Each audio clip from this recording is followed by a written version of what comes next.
ಏನಾಗಲ್ಲ ತಲೆ ನೋಡ್ಬಿಟ್ಟು ಇವನೇ ನಂಗೆ ಕೂತವನ. ಲೋ ಮಚ್ಚ ಏನೋ ಹಿಂಗ್ ಕುತ್ಕೊಂಡಿದ್ಯಾ? ಯಾಕೋ ಅಕ್ಕಪಕ್ಕ ಸ್ಟೋರ್ ಅಲ್ಲಿ ನೋಡು ಆಫರ್ಗೆ ಸುರಿ ಮಳೆನೇ ಸುರಿಸ್ತಾವ್ರೆ, ನೀನೇನ ಹಿಂಗ್ ತಲೆ ಮೇಲೆ ಕೈಯಪ್ಪ ಕೂತಿದ್ಯಾ? ತೋರ್ಸು ತೋರಿಸ್ತೀನಿ ಸಬರ್ ಕರೋ. ಬರ್ತಾ ಇದೆ ನೋಡ್ರಿ ಗಣೇಶ, ಕೊಡ್ತಾ ಇರ್ತೀವಿ ಮೇಲಿನ ಮೇಲೆ ಆಫರ್. ಇಲ್ಲಿಂದ ನೋಡ್ರಿ ಆಫರ್ ಅಂದ್ರೆ ಈ ಆಫರ್ ರೀ. X200 FE ತಗೊಂಡ್ರಿ, X200 FE ತಗೊಂಡ್ರೆ A3X ಫ್ರೀ, ಕಂಪ್ಲೀಟ್ಲಿ ಫ್ರೀ. ಅದ್ರ ಜೊತೆಗೆ ಅದೊಂದೇ ಅಲ್ಲ, HMD 105 ಟೋಟಲಿ ಫ್ರೀ. ತೊಗೊಳ್ರಿ Oppo Reno 11 Pro, ಇದ್ರ ಜೊತೆ 3 ಫೋನ್ ಫ್ರೀ ಕೊಡ್ತೀನಿ. ಅದ್ಯಾವ್ದಂದ್ರೆ Poco C71, ಆಮೇಲೆ ಅದ್ರ ಜೊತೆ ಕೀಪ್ಯಾಡ್ ಫೋನ್ ಕಂಪ್ಲೀಟ್ಲಿ ಫ್ರೀ ಗುರು, ಫ್ರೀ.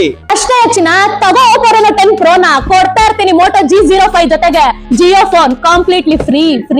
ಹಾಗರು ಸ್ಯಾಮ್ಸಂಗ್ ಅಲ್ಲಿ ಕೂಡ ಆಫರ್ ಇದೆ. ಸ್ಯಾಮ್ಸಂಗ್ S25 Ultra ತಗೊಳ್ಳಿ, ಸ್ಯಾಮ್ಸಂಗ್ A06 ಕಂಪ್ಲೀಟ್ಲಿ ಫ್ರೀ. ಇದು ಬೇಡವಾ? ಸ್ಯಾಮ್ಸಂಗ್ ಬಡ್ಸ್ 2 ಕೂಡ ಕಂಪ್ಲೀಟ್ಲಿ ಫ್ರೀ. ಏನೋ ಮೊಬೈಲ್ ಉತ್ಸವ ಇದೆಯಾ? ಹಾಟ್ ಡೀಲ್ ಗುರು. Moto Razr 50 ಪರ್ಚೇಸ್ ಮಾಡಿದ್ರೆ ಅದ್ರ ಜೊತೆ ಲಾವಾ ಯುವ star smart phone completely free. Biryani ಮಾಡ್ಬೇಕಾ? ತಗೊಳ್ರಿ ಕುಕ್ಕರ್ ಫ್ರೀ. ಬಟ್ಟೆ ಐರನ್ ಮಾಡ್ಬೇಕಾ? ತಗೋಬರು ಐರನ್ ಬಾಕ್ಸ್ ಫ್ರೀ. ಗ್ಯಾಸ್ ಖಾಲಿ ಆಯ್ತು ಅನ್ನೋ ಚಿಂತೆನಾ? ತಗೊಳ್ರಿ ಎಲೆಕ್ಟ್ರಿಕ್ ಸ್ಟವ್ ಜೊತೆಗೆ ರೈಸ್ ಕುಕ್ಕರ್ ಕಂಪ್ಲೀಟ್ಲಿ ಫ್ರೀ. ನನ್ ಗಂಡ ಯಾವಾಗ್ಲೂ ಲೇಟ್ ಆಗಿ ಬರ್ತಾನೆ, ಅಡುಗೆ ತಣ್ಣಗಾಗ್ತಾ ಇರುತ್ತೆ ಅನ್ನೋ ಬಾಧೆನಾ? ತಗೊಳ್ರಿ ಹಾಟ್ ಬಾಕ್ಸ್ ನಿಮಗಾಗಿ. ಬುದ್ಧಿ ಕೊಡುಪ್ಪ ರಾಜ. ರುಬ್ಕೊಳ್ರಿ ಚಟಾಪಟ ಅಂತ ಇರ್ಬೇಕು. ಕೆಲಸ ಅನ್ಕೊಂಡ್ರೆ ಇದು ಕೂಡ ಫ್ರೀಯೇ. ಎಂಟಾಣಿ ಪಟಾಕಿ ಆಫರ್ಸ್ ಗಳ ಚಟಾಕಿ. ಗೌರಿ ಜೊತೆ ಗಣೇಶ ಬಂದಂಗೆ ಮೊಬೈಲ್ ಜೊತೆ ಇಷ್ಟು ಫ್ರೀ. ಇವೆಲ್ಲ ಆಫರ್ಸ್ ಎಲ್ಲಿ ಗೊತ್ತಾ? ಪ್ರೊಫೆಷನಲ್ ಮೊಬೈಲ್ ಮಾತ್ರ.